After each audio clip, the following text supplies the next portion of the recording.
The movie opens with a doctor examining a young boy, Zain, in an attempt to determine his age. The doctor notices that Zain had lost all his baby teeth and he's at least 12 or 13. Meanwhile, Lebanese authorities process a group of migrant workers, including a young Ethiopian woman named Rahil. Zain is brought before the court having decided to take civil action against his parents, and an officer walks Zain out of his cell and into the courtroom where he sits next to his defense attorney Nadine. The judge states that the court was in session and calls Zain and his parents to the bench. The judge asks Zain's parents, Suad and Salim, if they know why they were there today, and they reply that their son was suing them for reasons unbeknownst to them. The judge then asks if they knew what Zain was convicted of, and his mother states that Zain was arrested because he did something childish. The judge is angered by the response and reminds her that Zain is serving a 5-year sentence for stabbing someone. The judge asks Zain how old he is, and Zain tells the judge to ask his parents because he doesn't know. Nadine states that his parents don't know how old Zain is and that he was never registered with the state,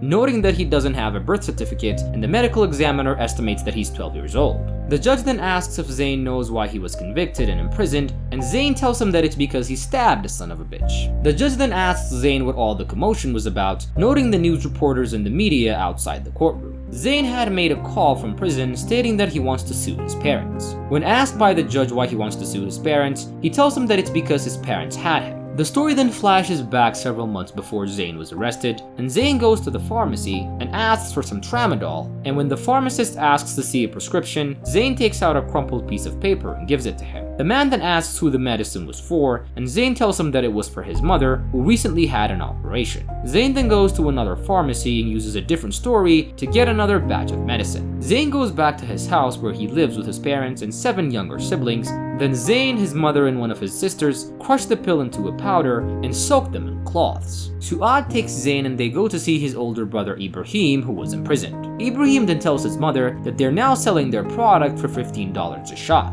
Zain also works as a delivery boy for Assad, the family's landlord and the owner of the local market stall. Assad lets the family live for free in the building. After Zain was done with his daily work, Assad gives him 2 packs of cigarettes for his mother's and noodles and licorice for his sister Sahar. One morning, Zain helps his 11-year-old sister Sahar to hide the evidence of her first period. Fearing she will be married to Assad, Zain takes her to the bathroom and helps her wash the shorts that she was wearing, then gives her his shirt to use as a sanitary pad. The two then go to Assad's store, where Zain pockets sanitary pads and ramen noodles for Sahar as Assad attempts to flirt with his younger sister. Before they go home, Zain warns Sahar not to throw the pads in the trash and tells her that he'll help her hide them. In the evening, Zain tells his parents that he wants to go to school, but his father objects, stating that he has to help out Assad. Zain tells him that he can go to school in the morning and work for Assad in the afternoon, and his mother supports the idea by saying the school gives out food and clothes, and he can eat there and bring food for his siblings. On his way up to the house, Zain notices 2 chickens and asks one of his sisters who they belong to, and she tells him that Assad bought them. Zain runs up and talks to his mother, threatening that he'll say something about this if she doesn't, stating that he knows that they're trying to marry off Sahar to Assad in exchange for 2 chickens. Suad makes attempts to convince him, and Assad didn't come for that reason, and warns him not to say anything or the family will be kicked out of the house. The next morning, Zain makes plans to escape with Sahar, packs his clothes in Sahar's, and tells his sister to be ready when he comes back.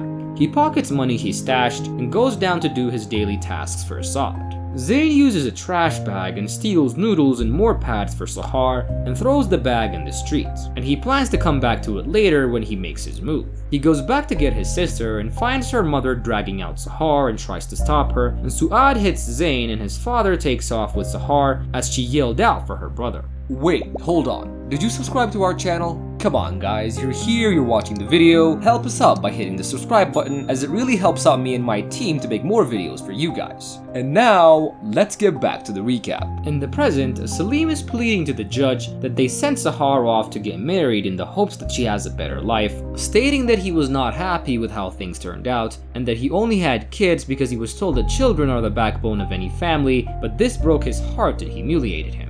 Furious at his parents, Zain runs away and catches a bus, where he meets an elderly man dressed in a knockoff Spider-Man costume who calls himself Cockroach Man. Cockroach Man gets off the bus at Luna Park in Beirut, and Zain follows him, spending the rest of the day at the park. While on the Ferris wheel, Zain sees a beautiful sunset and begins to cry. Later, Zain meets Rahil, an Ethiopian migrant worker who was working as a cleaner at the park.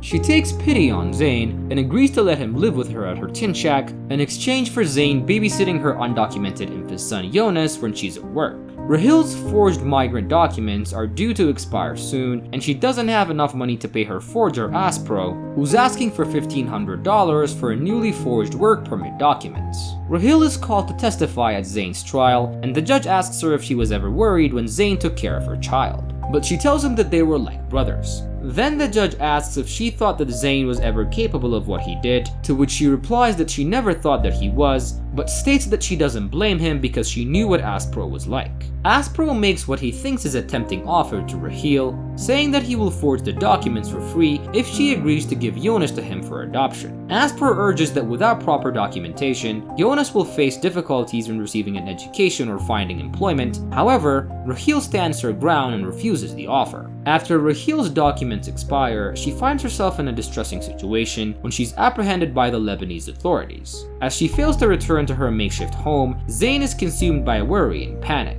Days turn into a harrowing wait, and with no sign of Rahil's return, Zain takes it upon himself to take care of Yonas, assuming the role of his older brother. To make ends meet and provide for their basic needs, Zain reluctantly resorts to selling tramadol once again. Despite the risks involved, he sees no other immediate option to earn money and ensure their survival. One day, while at Souk al-Ahad, where Aspro is based, Zain meets a young girl named Maysoon, who was making a living selling flowers on the street. She asks if he stole Yonas and is using him to beg, and he replies that he's his brother. As the days go on, Zain struggles to feed himself and Yonas, and Zain decides to go back to talk to Maysoon. She tells him that there is a food dispensary, but notes that he has to be a Syrian refugee to be able to get anything. Upon returning home, Zain crafts a somewhat compelling backstory and ventures to the dispensary, posing himself and Yonas as Syrian refugees seeking food assistance.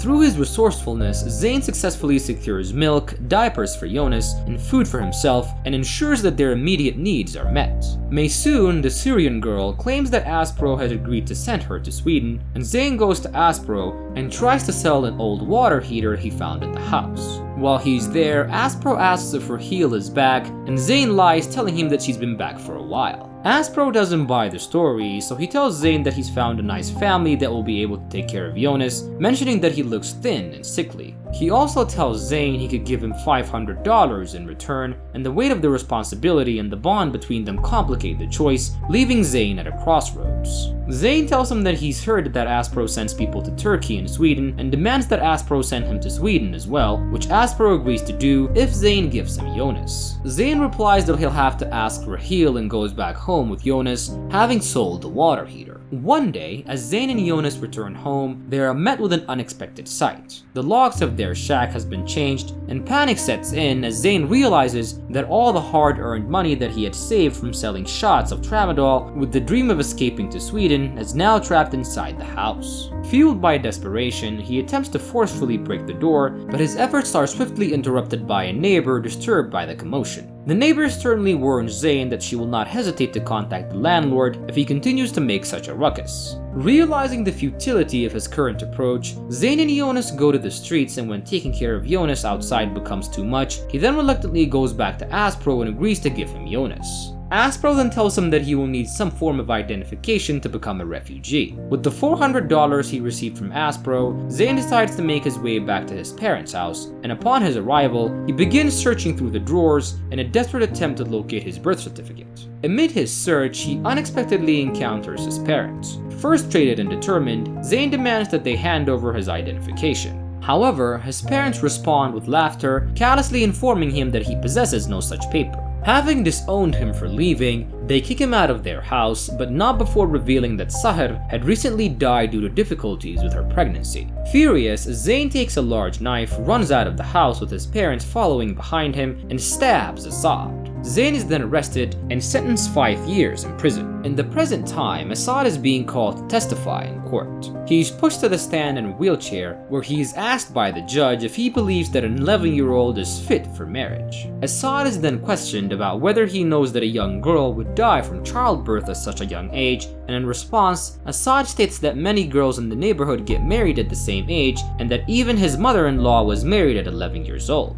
The judge then asks Assad how Sahar died, and Assad retold the story of how he took her to the hospital with her parents, and the hospital refused to treat her because she didn't have any papers. While in jail, a voice on the loudspeaker calls for Zain to prepare for transfer, and Rahil, who was imprisoned on the same block, notices his name and calls out for Zain, yelling and asking what he had done with Yonas. While in prison during a visit from his mother, Zain learns that Su'ad is pregnant yet again and plans to name the child Sahar. Disgusted by his mother's lack of remorse for her daughter's death, he tells her not to visit again, calling her heartless. During a TV show request call-in commentary on child abuse, Zain contacts the media and says that he is tired of parents neglecting their children and plans to sue his parents for continuing to have children when they cannot take care of them. When the judge asks him what he wants from his parents, he says, "I want them to stop having kids, as he doesn't want them to suffer the neglect that he did."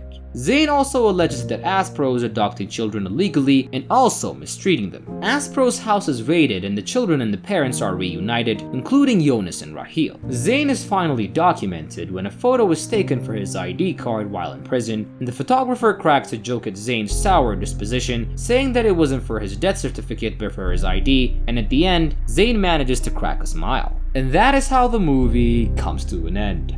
I hope you guys enjoyed this recap. Make sure to leave me a like, leave a comment, also subscribe to my channel. I love you guys so much and I promise to see you on my next recap. Bye.